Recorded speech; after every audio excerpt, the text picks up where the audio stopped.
இன்னைக்கு நம்ம பண்ண போகிறது ஸ்பீட் ட்ரைனிங்.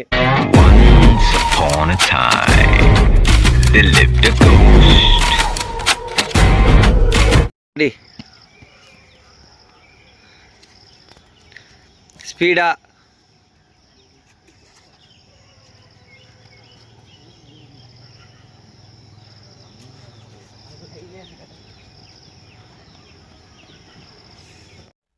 கொட்டு வரப்பா படிக்கவே கூடாது, வேகமா தான் போகணும். சரியா? ரெடி போ.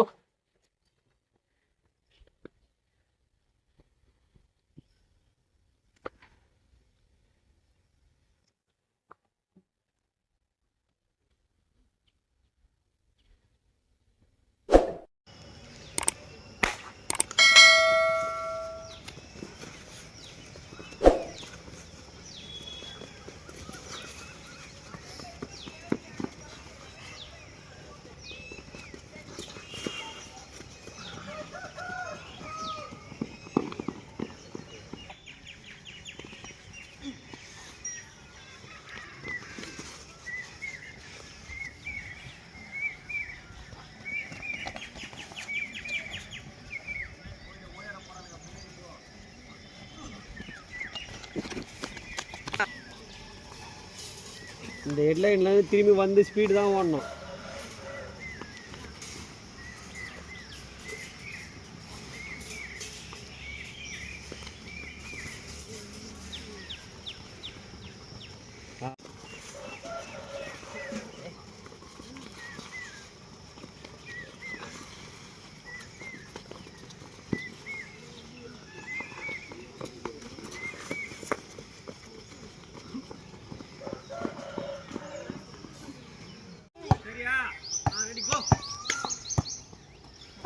அதே போல ரெண்டு பேரும் சேமா தான் எதிர்றது.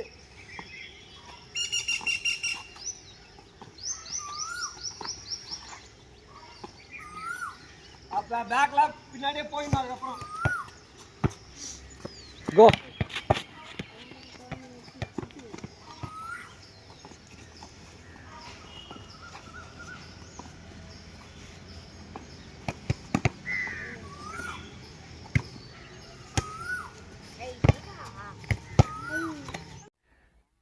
பாரு, ரெண்டு பக்கமும் சைடு மூவ்மெண்ட் இல்ல, ஒரு கையில் தான் பந்து எடுக்கணும். சரியா? அது பாரு, இப்படி ஒரு ஸ்டெப் போய் பந்து எடுக்கணும்.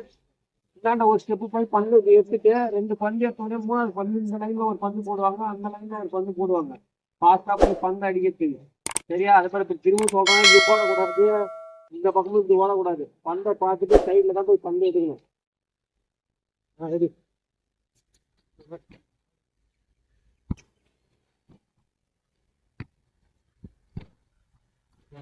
பின்னாடி ஓடி இந்த பக்கம் ஒரு பாலம் காட்டு.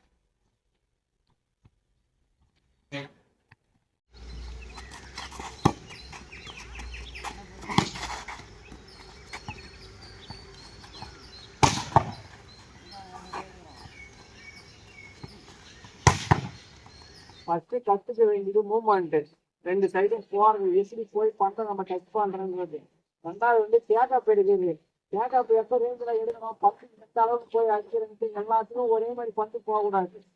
சரியா? போய் பந்து டேக்கப் எடுத்து பந்தை கரெக்டா ஓடி போய் அடிக்கணும். மூணாவது உங்க எனர்ஜி லெவல் 3 பந்து அடிச்சதுக்கு அப்புறம் குறைஞ்சிருந்தீங்கன்னா ஃபுல்லா நாலாவது பந்து தச்சிக்கிட்டு திரும்பி அந்த எனர்ஜி திரும்பி அதுக்கப்புறம் அடிங்க. இப்போ 20 வரைக்கும் நம்மளால விளையாட முடியாது. அந்த 4 பாயிண்ட் விளையாட முடியாது, நம்ம டீம் ஆகும் தோத்துரும். அந்த 4 பாயிண்ட் தான் உனக்கு லாஸ்ட். அந்த ரெண்டு பந்து கஷ்டப்பட்டு அடிக்கணும். அந்த 2 பந்து கஷ்டப்பட்டு அடிக்காம 3 பந்து அடிச்சுட்டு ஓடிட்டு இருக்கு. அப்படி நீங்க